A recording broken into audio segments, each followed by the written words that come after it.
देखो देखो भारत वालों आज मुसीबत आई, देखो देखो भारत वालों आज मुसीबत आई, दुनिया की हर एक वस्तु पर छाई है महंगाई, देखो देखो भारत वालों आज मुसीबत आई। आपका नाम क्या है? मेरा नाम नसीम शमसी। महंगाई पे अभी आप एक कविता पढ़ रही हैं। जी जी हाँ, ये हर चीज़ के ऊंचे चढ़ते हुए दामों ने और जनता की व्यथा और मेरी अपनी व्यथा बन गई, तो मन में कुछ भाव उठे और उनको कुछ पंक्तियाँ में बांधा, तो आपके समक्ष प्रस्तुत कर रही हूँ। आपने फिर आग्रह किया है इसलिए मैं दोबारा इसको व्यक्त करती हूँ।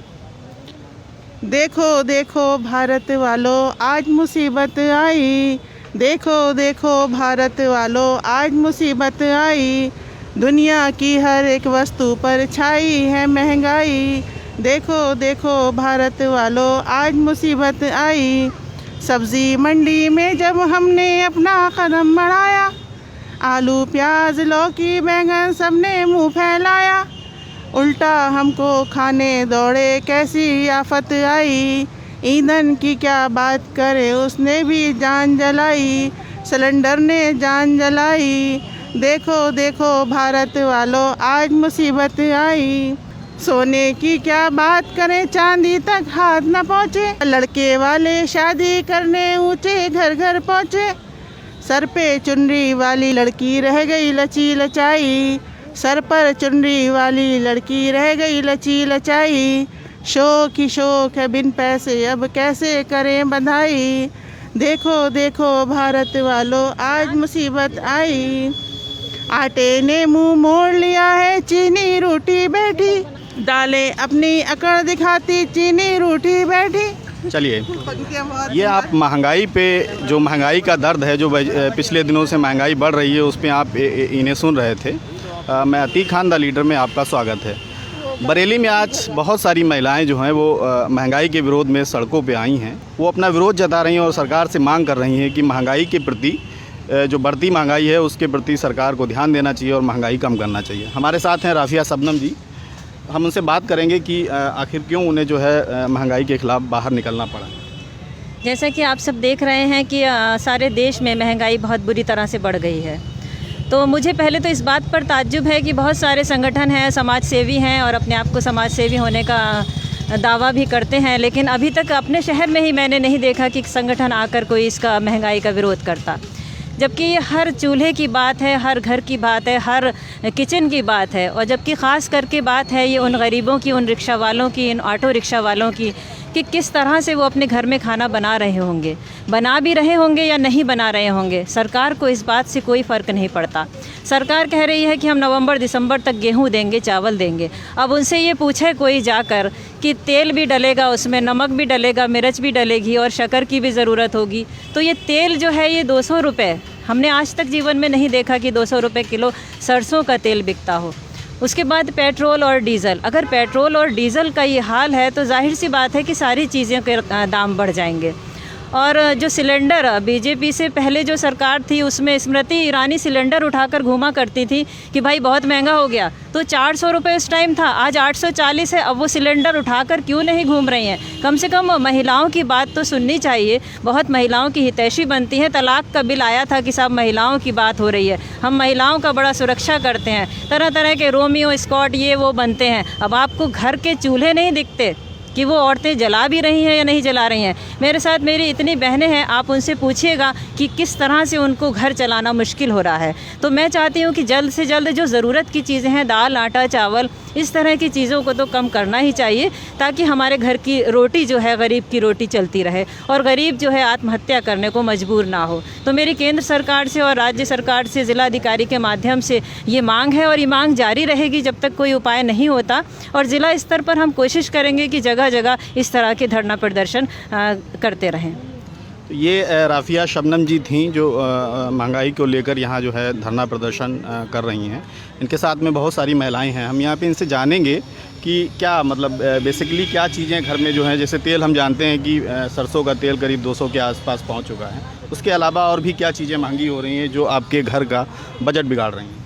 बहुत सारी चीज़ें ऐसी हैं जिसमें मतलब हम लोग जो है ख़रीद नहीं पा रहे हैं। उन चीज़ों को, और जबकि हम पहले उन चीज़ों को अवेलेबल कर लिया करा करते थे। हमारे बच्चों की छोटी छोटी ज़रूरतें होती हैं, काफ़ी चीज़ें होती हैं, और आजकल टॉयज़ वगैरह ही काफ़ी महंगे हो गए हैं। तो जो छोटे छोटे बच्चे हैं उनकी छोटी छोटी ज़रूरतें जब हम वही पूरा नहीं कर पाएंगे, क्योंकि हमारे पास इनकम ही नहीं है, जब इनकम ही नहीं है तो फिर हम बच्चों की ज़रूरतें कैसे पूरी करेंगे? और जब बच्चे ही हमारे नहीं होंगे सही तो फिर हम पढ़ाएंगे लिखाएंगे कैसे उन्हें?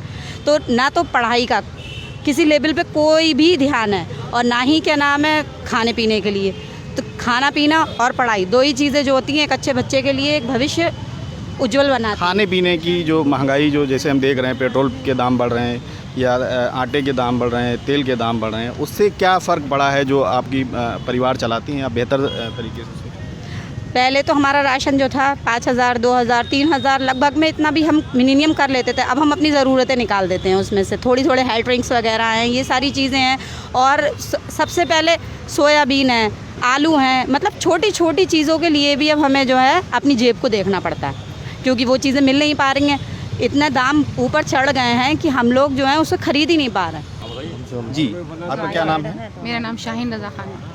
अच्छा, क्या चीज़ें महंगाई जैसे हम लोग सब देख रहे हैं कि पेट्रोल के दाम बढ़ रहे हैं, तेल के दाम बढ़ रहे हैं, तो उसने कैसे आपके परिवार को, जैसे आप जो पहले खर्च चला लेती थी अपने घर परिवार में, अब वो कैसे कितना बढ़ गया और कैसे आप परिवार को मैनेज कर पा रहे हैं? मैनेज कर पा रहे हैं, ज़िंदगी बोझ लग रही है लोगों। मैं भी संगठन से ही हूँ, तो अपने ये है कि एक मीडियम फैमिली से बिलोंग करती हूँ, लेकिन जो बिल्कुल लोग हैं जो गरीब कहलाने में आते हैं, मज़दूर टाइप के लोग, उनके लिए तो ज़िंदगी बोझ बन गई है।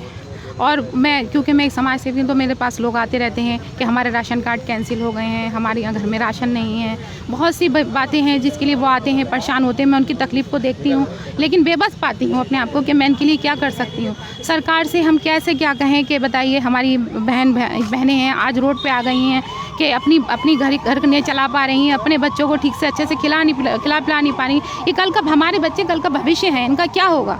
जब ये ठीक से खाना नहीं खाएंगे, ये ठीक से पढ़े लिखेंगे नहीं, तो कल हमारे लिए हमारे बच्चों का क्या होगा? हम यही सोच के परेशान हैं कि ये कैसे हमारी सरकार क्या सोच रही है। हमें तो ये उम्मीद थी कि हमारे बच्चे आगे बढ़ेंगे, कल हमारी सरकारें हमारे लिए कुछ करेंगी, हमें बहुत उम्मीदें थी, लेकिन आज हमारी उम्मीदें टूटती नज़र आ रही हैं। और हमें ये लग रहा है कि हम अपने बच्चों को क्या दें। इसीलिए हम आज ये राखी शबनम जी के साथ इकट्ठा हुए हैं और अपनी बात यहाँ कह रहे हैं। और अगर ये बातें हमारी बात सीरियसली तौर से नहीं ली गई तो हम आगे भी ये धरना प्रदर्शन करेंगे, और हम खामोश नहीं बैठेंगे, क्योंकि ये आम बात नहीं है। ये बहुत बड़ी बात है कि घर हम नहीं चला पा रही हैं हमारी महिलाएं, और हम बहुत ज़्यादा डिप्रेशन से गुजर रहे हैं। और बाज़ वक़्त ऐसा हो जाता है कि लोग, मैं पेपर में पढ़ती हूँ तो ये देखती हूँ कि आत्महत्या तक बात पहुँच जाती है, और बच्चे अपनी डिमांडों को रख पाते हैं, माँ बाप पूरी नहीं कर पा रहे हैं, बच्चे डिप्रेशन में जा रहे हैं। पढ़ाई तो चली गई है, कोरोना की वजह से सब कुछ अस्त व्यस्त है, लेकिन अब घर चलाने में भी दिक्कत आ रही है। लोग बेरोज़गार हो चुके हैं, गरीबी बेतहाशा सर चढ़ कर बोल रही है। तो इन सब चीज़ों को देखते हुए हमारी सरकार को सीरियसली सोचना चाहिए, महंगाई को कम करना चाहिए। हमारी बात को सुनते हुए हमें जो है आगे मतलब सपोर्ट करना चाहिए, कार्रवाई करना चाहिए। तो महंगाई के खिलाफ आप सुन रहे थे इन महिलाओं को, किस तरीके से इन्होंने इनके जीवन को प्रभावित किया है?